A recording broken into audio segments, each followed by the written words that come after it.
Chào các bạn, hôm nay mình giới thiệu cho các bạn về cái nỗi máy giặt cửa ngang là vẫn giặt bình thường nhưng mà lại không vắt.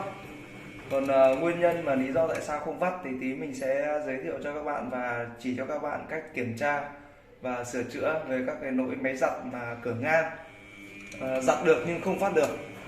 Đấy.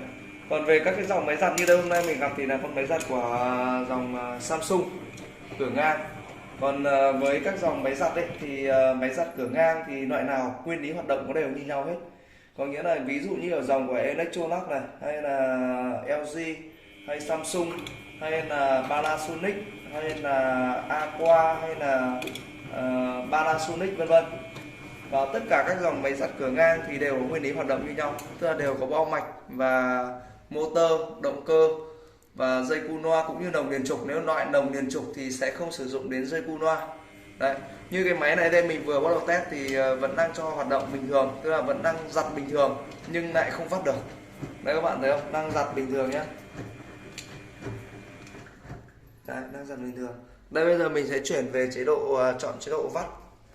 Đây các bạn trước khi các bạn chọn chế độ thì các bạn phải tắt đi nhá. Các bạn phải tắt máy đi để bạn khởi động lại và các bạn chọn về chế độ vắt. Đấy là tất cả các dòng máy giặt đều như thế nhá. Máy giặt cửa ngang thì bộ nhớ và lưu trữ cái mạch của nó thì nó sẽ lâu hơn.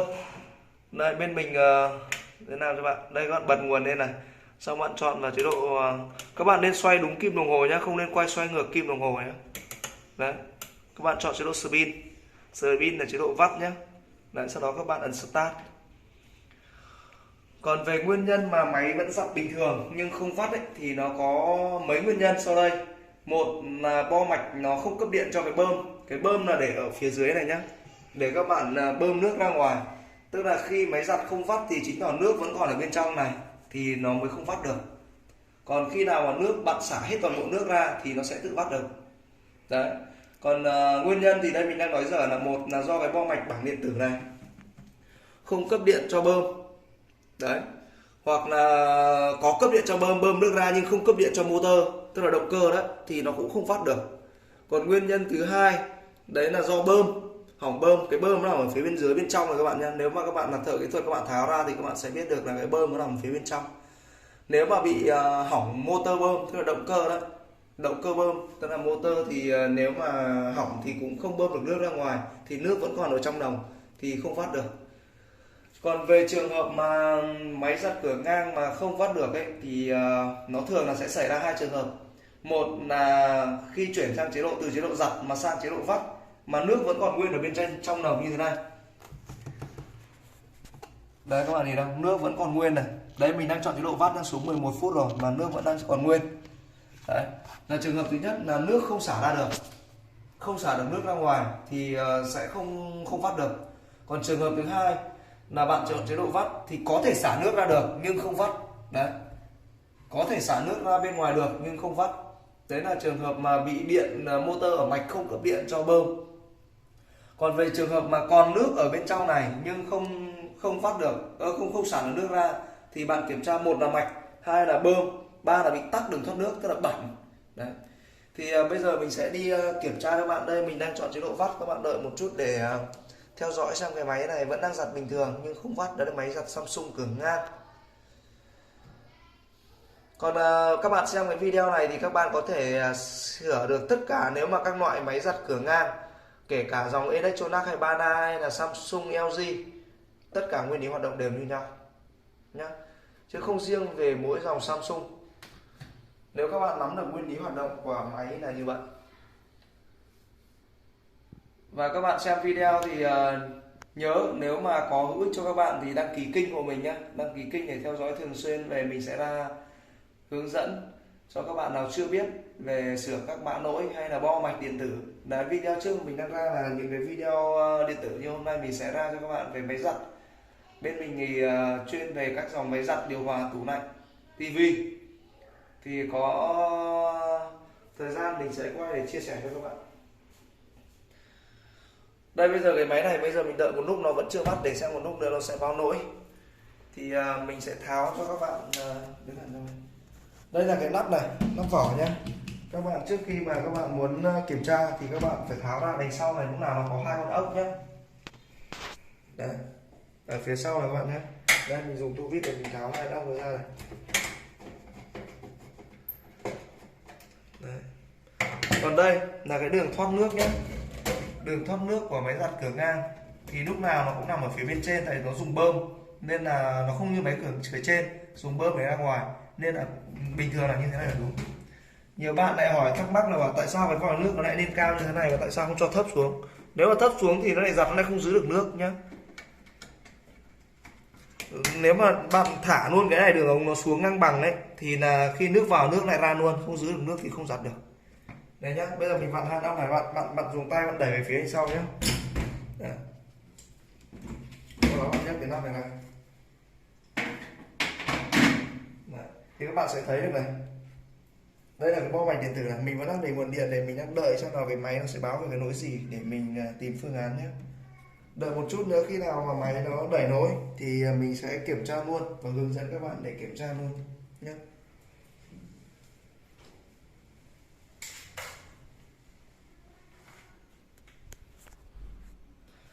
Theo nguyên lý thì mình đẩy như thế này thì máy là phải vắt được rồi đấy, nhưng mà chưa thấy máy vắt.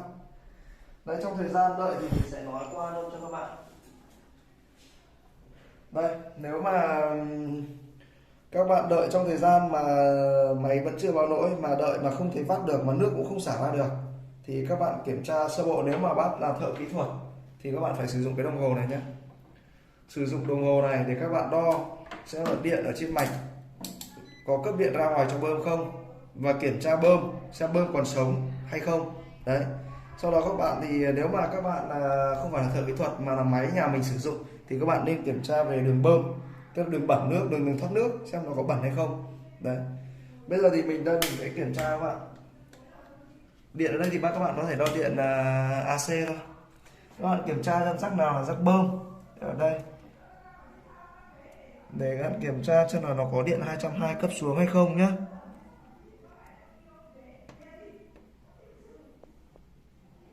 Đấy,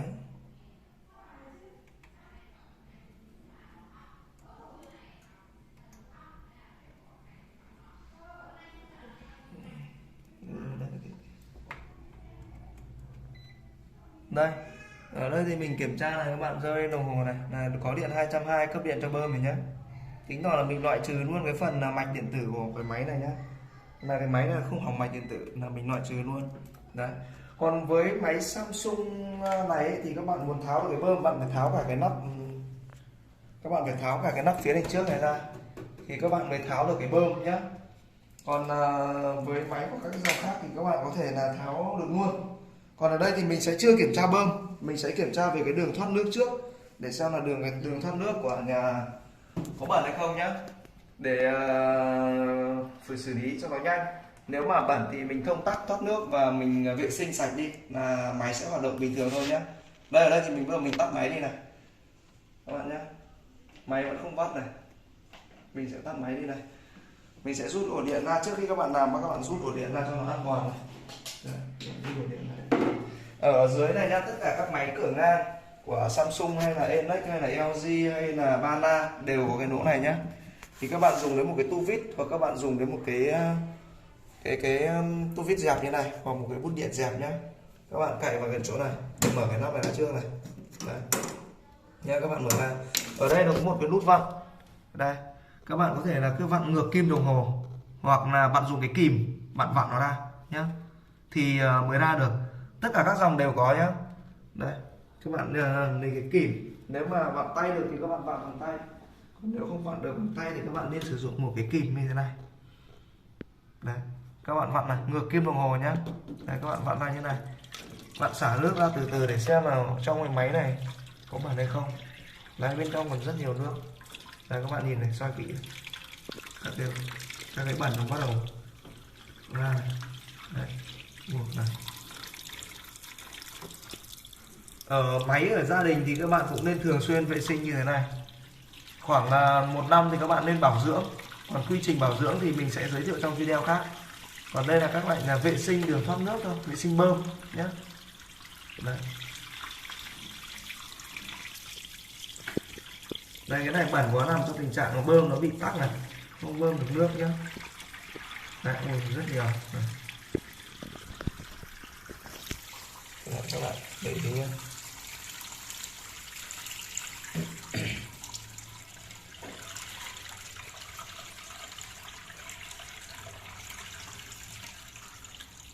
Đây này, rất nhiều ồ này. Đây, các bạn nhìn thấy không? Ở bên trong nôi ra này, rất nhiều nhá. Móc áo này, ốc này, đủ hết.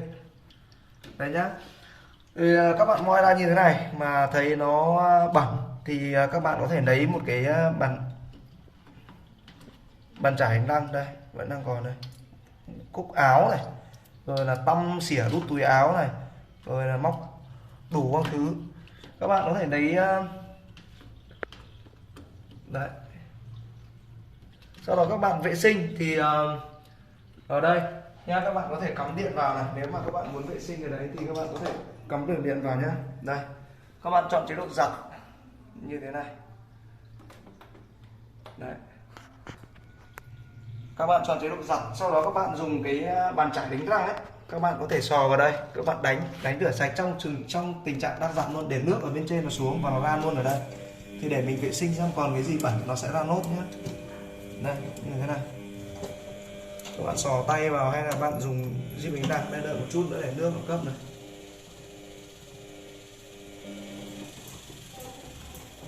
Đây, nước đang ra này, các bạn nhìn lên ngòm này, bẩn này.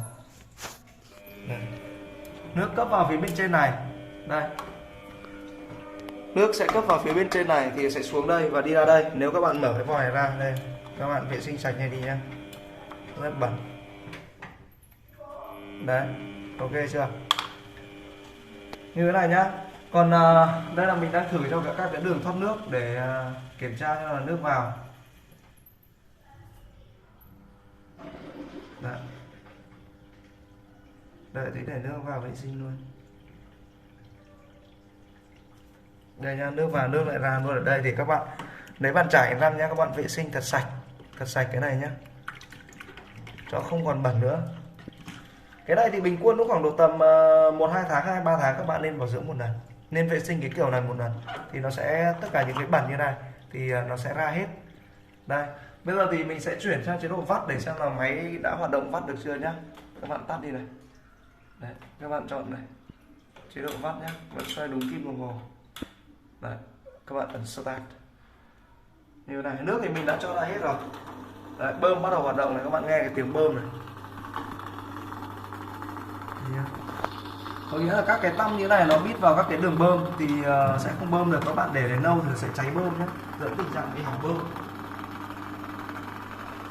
Đấy, các bạn theo dõi được một chút để xem nó phát không. Và đây thì lỗi của máy này thì nó bị ở đấy, thì mình sẽ lắp cái trên này vào thôi. Đấy, mình lắp cái phía lắp bên trên lại và mình sẽ bắt ốc lại cho khách hàng.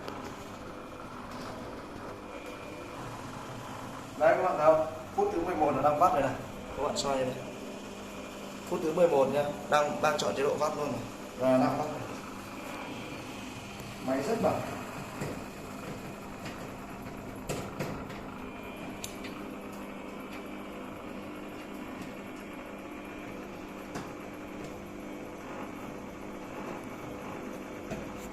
Đấy, như vậy là xong thôi. Không quá khó để kiểm tra một cái lỗi máy giặt giặt nhưng không vắt nhé. Có giặt nhưng không vắt. Đấy là do bẩn thôi. Đấy, các bạn vệ sinh sạch xong cái phần này thì các bạn bỏ hết ra này. Đấy, bỏ ra, rất bẩn. Đấy, sau các bạn vặn này lại rồi nhé. Đấy, các bạn vặn vào trong cầm kìm, vặn lại cho nó cẩn thận. Đấy, xong các bạn lại đậy ra vào nhé. Đấy.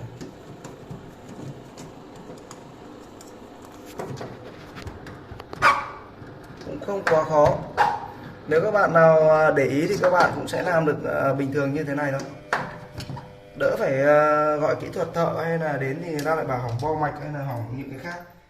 Chúc các bạn sẽ làm thành công nhá. Đây thì các bạn nhớ ủng hộ theo dõi kênh cho mình nhé. và ấn vào nút chuông ở bên cạnh nút đăng ký nhé, để theo dõi những video mới nhất của bên trung tâm mình. Xin cảm ơn các bạn.